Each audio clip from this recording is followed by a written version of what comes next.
आप देख रहे हैं करनाल ब्रेकिंग न्यूज। मैं हूं आपके साथ हिमांशु नारंग। हम आपको एक बुरी खबर से रूबरू करवा रहे हैं। एक युवक जो खेती बाड़ी करता था, जिसके परिवार के साथ वो रहता था, कलसोरा गांव का वो रहने वाला था, लेकिन एक बुरी खबर आती है कि उसकी गोलियां मारकर हत्या कर दी जाती है। किन युवकों ने उसकी हत्या की है, किन लोगों ने उसकी हत्या की है, इसके बारे में फिलहाल कोई जानकारी नहीं है, लेकिन पुलिस पूछताछ जरूर कर रही है 4 युवकों से जो उसके साथी थे, जो उसके मित्र थे।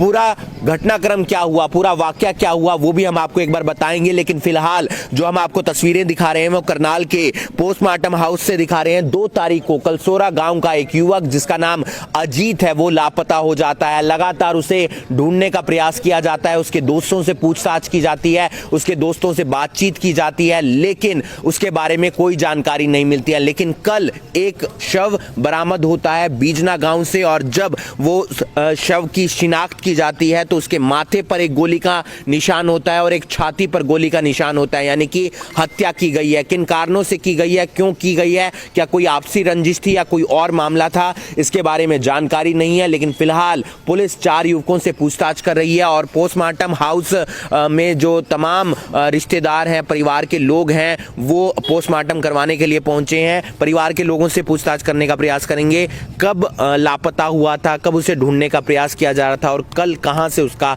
शव बरामद होता है। ये 2 तारीख को गायब हुआ था और दोस्तों के साथ था। 2 तारीख को गायब होने के बाद 3 तारीख को इसकी हमने लापता की एप्लीकेशन FRI करवाई थी। उसके FRI के बाद हमने तलाश तलूश की है इसकी। उसके बाद हमारे को कल पता लगा है कि कोई डेड बॉडी के बारे में, मतलब इधर बिजने की तरफ जा रही थी, तो उसके बाद हम वहाँ पे गए हैं। उसके बाद बॉडी निकाली है, उसके बाद यहाँ पोस्टमार्टम लेके आए हैं। उसके बाद आगे की कार्रवाई चली हुई है। बाकी ये 2 भाई हैं, जो ये एक बड़े वाला, ये छोटे वाला था अजीत जो था, ये छोटे वाला था। ये खेती बाड़ी का काम करते थे। खेती बाड़ी का? हाँ जी, हाँ जी, खेती बाड़ी का काम करते थे। तो कोई रंजिश वगैरह, किसी से लड़ाई झगड़ा, कोई पैसे का लेन देन या कोई और भी तमाम बात किसी तरीके नहीं, से? कुछ ऐसा कुछ नहीं था। हाँ, ऐसा कुछ हो कोई बात, कोई बात नहीं थी, फिर भी कोई मतलब कुछ ऐसा नहीं, इस तरह की ऐसी कोई भी बात नहीं थी। वो तो अब जो पकड़े जाएंगे वही बताएंगे कि क्या बात थी क्या नहीं थी। आपस में बैठ के उन्होंने मतलब पार्टी की, ड्रिंक यानी कि दारू पी, उसके बाद जो हुआ है क्या हुआ, मतलब क्योंकि उस दिन जो आरोपी एक बता रहे हैं उसके घरवाले का जन्मदिन था, उसके उसमें मतलब इन्होंने पार्टी की थी। उसके बाद क्या हुआ क्या नहीं वो तो अभी वही पूछताछ की जा रही है फिलहाल। हाँ, बस वही बताएंगे जी। 4 युवकों से पूछताछ की जा रही है पूरे मामले में? हाँ, 4 युवकों से पूछताछ की जा रही है। एक अंकित नाम का मेन एक्यूज्ड बता रहे हैं, जो 3 कल रात को गिरफ्तार किए हैं बयाना चौकी से। कौन गांव के ही हैं, दोस्त वगैरह ही हैं? गांव के ही हैं वो भी। वो 4 इकट्ठे थे, लास्ट में 2 रह गए थे, बाकी आ गए थे सब। पार्टी कह रहे थे, पार्टी है बीवी के बर्थडे की। तो कलसोरा गांव में ही बातचीत, पार्टी वगैरह कर रहे थे या? हाँ, कलसोरा गांव के ग्राउंड में ही पार्टी कर रहे थे। तो अपना रात को तो हमने देखा नहीं, रात को आ जाता था हर रोज, उस दिन आया नहीं। और अपना पता चला कल डेड बॉडी उसकी वहाँ से मिली है, बीजना के पास से। तकरीबन 10 दिन के बाद डेड बॉडी मिली है, तो लगातार ढूंढ रहे हैं? 10 दिन ढूंढ रहे थे। तो कल वो अंकित सुबह गांव में आया था, उसने बताया कि भाई थोड़ा बहुत आइडिया दिया नहर के पास, तो हम नहर पे ढूंढ रहे थे बॉडी को।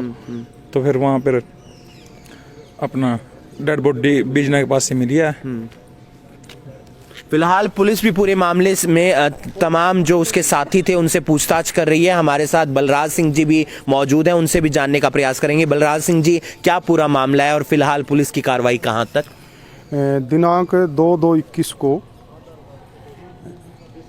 इसके मृतक के भाई विशाल ने कंप्लेंट की थी कि मेरा भाई गायब है। 6 तारीख को कंप्लेंट मिली थी, 2 से वो गायब था। तो गुमशुदगी का पर्चा दर्ज कर दिया गया था तफ्तीश की, और कल उसकी डेड बॉडी मृतक अजीत की बिजना नहर में मिली और पोस्टमार्टम किया जा रहा है। पोस्टमार्टम रिपोर्ट आने के बाद नियम अनुसार कार्रवाई की जाएगी। गोली वगैरह के निशान भी हैं कहीं पर? अभी निशान तो है, अभी पोस्टमार्टम चल रहा है, अभी पूरा पता चल जाएगा कहाँ कहाँ गोली लगी थी।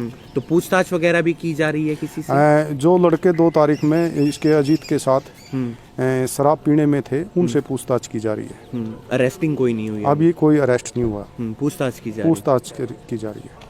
तो कुछ आपसी रंजिश का मामला या कोई और मामला भी कुछ सामने निकल कर आया? नहीं, कोई अभी तफ्तीश जारी है। जैसे ही पता चलेगा बाद में बता। तो पुलिस अपना काम कर रही है, पूरे मामले की जांच करती हुई नजर आ रही है। फिलहाल 4 युवकों को जो है पूछताछ के लिए पुलिस लगातार उनसे पूछताछ की जा रही है। अरेस्टिंग कोई नहीं हुई है मामले में, लेकिन पूछताछ लगातार जारी है। तमाम परिवार के लोग भी चाहते हैं जल्द से जल्द आरोपियों की गिरफ्तारी होनी चाहिए और पता चलना चाहिए आखिर किस वजह से जो है जो अजीत नाम का युवक था, जिसकी उम्र तकरीबन 23 से 24 साल बताई जा रही है, उसकी हत्या की गई है। बताया जा रहा है कि एक माथे पर गोली का निशान मिला है और एक छाती पर गोली का निशान मिला है। तमाम परिवार के लोग जिनसे हम लगातार पूछताछ कर रहे हैं, बातचीत कर रहे हैं कि क्या पूरा मामला है। आपका मित्र था, भाई था आपका, क्या कुछ आपको पता चला 2 तारीख को और उसके बाद आप लगातार ढूंढ रहे थे? जी। उसके बाद मतलब जो गोमो और 3-4 बंदे थे इसके साथ, तो मैं भी मतलब मिले हम ना बुलाए। इस पर भी अंकित उस टाइम गोम ही था, तो उस टाइम तो या दरख्वास्त नहीं दी गई थी जी। तो FIR के बाद गायब हुआ जी। उसके बाद उन्हें पता लग गया भाई यहाँ तो दरख्वास्त जाली तेरी, तो फ़ोन बंद कर गया और अपना गाँव में बाज गया मतलब। तो फिर कल जैसे पता लगा पंचायत में बिठाया हो, तो वहाँ मान्या भाई यहाँ मैं अपने साथ ले गया था। रात ना 11 साढ़े 11 का टाइम था, अपने साथ ले गया तो वहाँ शराब पी। फिर उसके बाद अपना पुलिस ले गई थी जुन्ना। देखो क्या कार्रवाई हो क्या नहीं। मिला शव कहाँ से मिला है? बीजने से के पास से। बीजना के पास से। क्या कुछ काम करता था? शादी हो गई? खेती बाड़ी करेगा ना, 7 दिन हुई थी। शादी नहीं हुई हाँ। थी। कोई हमारी एज का ही था जी। आपकी एज का ही? कोई रंजिश कुछ ऐसा कुछ नहीं था जी। आप समझ सकते हैं एक परिवार पर कितना दर्द बीतता होगा, एक दोस्त पर, एक भाई पर, एक माँ पर, एक पिता पर, उसके भतीजों पर, उसकी बहन पर। लेकिन कई लोग गुस्से में आकर बिना काम के शराब पीते हैं और उसके बाद आपसी रंजिश निकालते हैं या फिर कोई और झगड़ा निकालते हैं और उसके बाद मौत के घाट उतार देते हैं। समझने की बात है गुस्से को किस तरीके से कंट्रोल करना चाहिए। लेकिन फिलहाल जो है अजीत का शव बरामद कर लिया गया है। बीजना गांव से जो नहर है वहां से बरामद किया है। कलसोरा गांव का अजीत जो 2 तारीख को लापता हुआ था, कलसोरा गांव से ही लापता हुआ था। 3 तारीख को FIR दर्ज करवाई जाती है और उसके बाद उसे लगातार ढूंढने का प्रयास किया जाता है। और कल यानी कि जो बीजना गांव है उसके पास जो नहर है वहां से उसका शव बरामद होता है, क्योंकि 10 दिन से लगातार उसे ढूंढने का प्रयास किया जा रहा था। एक जो है यहां पर माथे पर एक गोली लगी है और एक गोली जो है वो छाती पर लगी है। तो आप समझ सकते हैं कि कितनी बेदर्दी के साथ उसे गोलियों से छलनी करने का प्रयास किया गया। अब कौन लोग हैं आरोपी, इसके बारे में फिलहाल कोई पुख्ता जानकारी नहीं है, लेकिन 4 युवकों से लगातार पुलिस पूछताछ कर रही है कि क्या हुआ था उस रात, क्या वो तुम उनके साथ बैठे थे, क्या बातचीत हुई थी। फिलहाल आरोपी कब तक अरेस्ट होंगे इस बारे में कोई जानकारी नहीं है, लेकिन पुलिस अपना काम करती हुई नजर आ रही है। इस वीडियो को आप ज्यादा से ज्यादा शेयर कीजिए। देखना यह होगा कि पुलिस इस मामले में आरोपियों को कब तक गिरफ्तार करती है और इस तरीके से जो लोग शराब पीकर गोलियां चला देते हैं या किसी को मौत के घाट उतार देते हैं उनको कड़ी से कड़ी सजा भी मिलनी चाहिए। इस वीडियो को आप ज्यादा से ज्यादा शेयर कीजिए और बाकी तमाम खबरों के लिए आप जुड़े रहिए करनाल ब्रेकिंग न्यूज के साथ। नमस्कार।